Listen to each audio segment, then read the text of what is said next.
Hey, welcome to Tabletop Skirmish Games. I'm Lee, and in this video we'll have a look at some of the new rules revealed today for the brand new box set of Kill Team Gallowfall. The Beastmen are going to be going up against the Leagues of Votann, and I can't wait for this final box set of the season for Kill Team. It's really fun how they've built the narrative up, and it looks really cool, some of the missions and special rules that we saw today in the Warhammer article that really finish off this season in style. In this video, I'll be going through everything featured in that article. We'll have a close-up look at the terrain pieces and then look at the new rules in detail as well. I must admit, when I first saw this season, when it began with the first box set, I didn't think we'd get the same terrain in every single box, but it really turned out that way, didn't it? But I think the little pieces they've had really do add to the narrative. I think they're going to be great, like all the little control panels and things like that in the different games of Kill Team, but also playing other games like Core Space. You could certainly use it in that. Even some kind of RPG that's set in a sci-fi universe. I think there's going to be a lot of use out of that for other games outside of Warhammer. But there's lots to look at for the new box set, some new missions, so let's have a look at it. Here you can see all the terrain laid out, and there's some really interesting, unique pieces in this one. And then, of course, we've got the Leagues of Votann and the Beastmen. Let's check out those models before we focus on the terrain in detail. And we'll start off with the Leagues of Votann that we saw at the Adepticon 2023 online preview. It's the Hearthkin Salvagers, 10 models altogether, and they'll be going up against the Beastmen Felgor Ravagers, and again there's going to be 10 models, and a good matchup, real good fun, great way to finish the season off. The theme for this box set, Gallowfall, all revolves around a distress signal that's been sent from centuries-old Ironkin cerebral units, and that was received by the Leagues of Votann, who have sent out a salvage team to rescue their electronic cousins. But they're unaware that a tribe of feral beastmen are in possession of these valuable artificial intelligences. So they're going to have to fight it out aboard the Space Hulk now.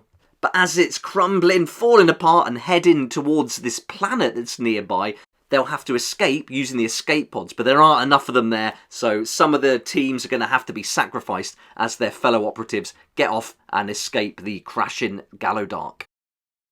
Here's one of the images we saw today showing the escape pods. They're going to feature heavily in some of the missions, and then as well as the escape pods, there's going to be the med bay, so you're getting all different pieces for that, the stasis chambers. And it looks like there's going to be 8 escape pods, 2 of which can be opened, so you can have them open or closed. That's really fun. Nice little addition. Those stasis chambers, you're going to get 2 sets of 3. And then the medical equipment that you can see here, there's another piece that we saw in the big picture, and you're going to get 2 sets of that as well. So there's going to be loads of terrain to add around on the board.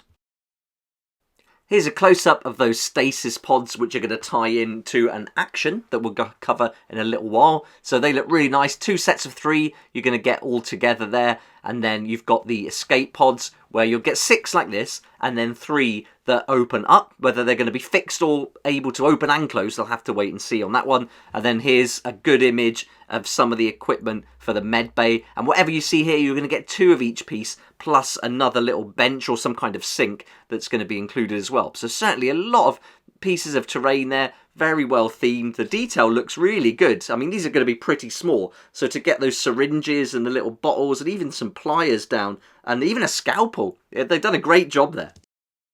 Here's the surgical table, or more like a dental chair, which is pretty horrific looking, but really well done. Again, nice detail. You've got the lamp going over it, and then finally you've got a little trolley with the monitor on, maybe some kind of respirator, that kind of thing. So yeah, very nice. I really like this terrain. The one in the previous set was really good, but I think they've beaten it here. It's really nice. Let's have a look at one of the kill zone maps next. This one is called Escape the Hulk. And you can see that you've got F5 here, which should be the 8 escape pods. And these pods can only be jettisoned from outside. So you're going to have to leave part of your kill team behind, and then they're going to secure the area while the operatives flee. And then there's going to be a couple of actions now, some new ones. The first one is called Enter, Exit, Escape Pod. This is going to be 1 AP, and an operative can perform this action while it controls an escape pod terrain feature that is initialized. If the escape pod is empty, remove that operative from the kill zone. It's now occupying it. If the escape pod is already occupied, place the occupying operative in the kill zone as close as possible to this operative, unless the occupying operative is performing this action and that escape pod. So that sounds a little bit weird, but hopefully this next bit will make sense. So while an operative is occupying an escape pod, so that's whether they're on the kill zone or next to the escape pod as close as possible, it can still be activated. It can only perform pass, enter exit escape pod, and launch escape pod actions. We'll look at launch escape pod action in a moment. And treat it as being within black of that escape pod for the purposes of controlling it. Then once it controls it, it can perform this other action called Launch Escape Pod for 1 AP. An operative can perform this action while it controls an escape pod terrain feature that is occupied. Remove that escape pod from the kill zone. The operative occupying it has escaped. So it looks like if you can get an operative in the escape pod, then they can use the launch escape pod themselves, or one of the other operatives can launch it for them. So they'll be inside and another operative will launch it and remain on the kill zone. This actually sounds quite fun. I could really see this being a fun mission to play, especially with there only being 8 escape pods. There's certainly not enough to go around, not even enough for a full kill team, and with 2 of them fighting over it, that's going to be really cool. So I'm looking forward to playing that one. Here's a second kill zone. This mission is going to be Aging Remains. This one sounds pretty gross, but also fun. They're going to now be going to have a look at the escape pods and dig around to see what they can find in there. But being as they've malfunctioned some time ago, it could be a soupy mess of who knows what inside. So yeah, gross but fun. Let's have a look at the search pod action that they can perform in this mission. Here it tells us that an operative can perform this action while it controls an escape pod or stasis pod terrain feature. If there are less than 2 objective markers discovered, roll 1d6, add 1 to the result for each time this action has been performed during the battle. On an 8+, an objective marker has been discovered and that operative is now carrying it. This action can only be performed at each terrain feature once. If the operative drops the objective marker, the pickup action can be performed upon it. So it looks like it could be a little while, potentially, until you actually find the item here. So that's interesting, an 8+, but if you get lucky after searching a couple of times, then you could find it early on. But I'm definitely preferring Escape the Hulk out of the 2 we've seen so far. But there's one more to have a look at. This is called Abandoned Ship. And in the article, they've described this as the grand finale. This is going to stitch together 2 Gallowdark kill zones to create a race against time for the last remaining clutch of drop pods. This sounds pretty cool. I'm looking forward to this one a lot. The terrain really lends itself to making one big, long spaceship. I always imagine putting all 4 of these sets together once I get this one and coming up with one really cool spaceship that you build with all the walls and everything and then work your way through it. I think that's going to be awesome. I'll definitely be doing that. But in this particular mission, there's 2 boards together, and as the game progresses, it tells us the powerful kin mining lasers slice through key structural points and segments of the ship fall away, leaving nothing but the void in their wake. So it's definitely going to be a race against time to cover the ground and get to those drop pods. Here's a bit more info about how that's going to work. They've told it's ship in ruin, and the kill zone is divided into a series of column sections that become ruined during the battle, starting from section 1. And you can see those sections on the mission map we just looked at. At the end of each turning point, roll 1d6. On a 2 to 5, the next section is ruined. On a 6, the next 2 sections are ruined. If an operative is ever wholly within a ruined section, it's immediately incapacitated and removed from the kill zone, regardless of any other rules. If an escape pod is ever wholly within a ruined section, it's removed from the kill zone, and if an operative is occupying it, then it's also incapacitated. Let's grab that map up again. So here we go. So at the end of each turning point, roll 1d6. On a 2 to 5, the next section is ruined.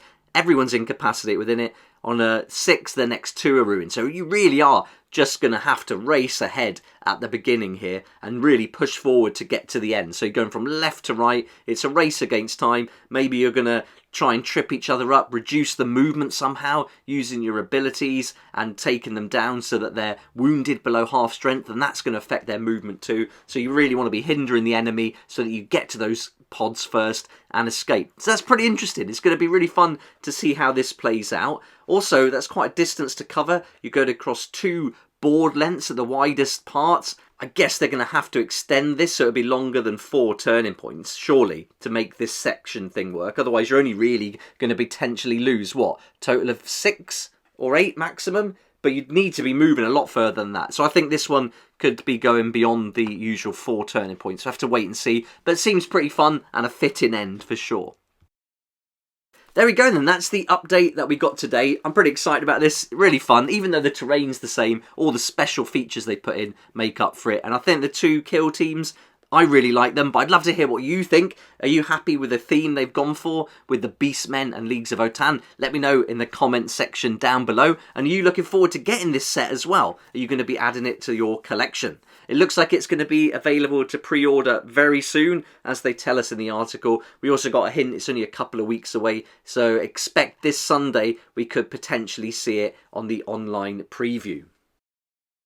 It's going to be a really busy weekend with the Warhammer Fest online preview as well. We've got reveals on Saturday, Sunday and Monday for all the games we like. Warcry, Underworlds, Middle-earth, Horus Heresy, The Old World, 40,000, Age of Sigmar, and of course Kill Team. Can't wait to see what Kill Team's going to be, especially really looking forward to that. I think we're going to get maybe some new Kill Teams revealed.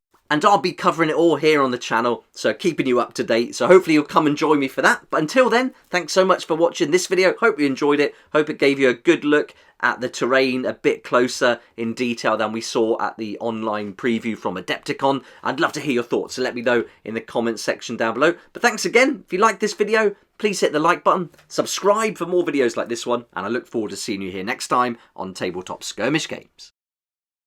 Thank you so much to my Patreon supporters for helping me to keep going with these regular videos. I couldn't do this without you, and I appreciate your support so much. If you'd like to join the Patreon community, support the channel, get some great perks at the same time, there's a link down below in the description. It'll be awesome to see you there.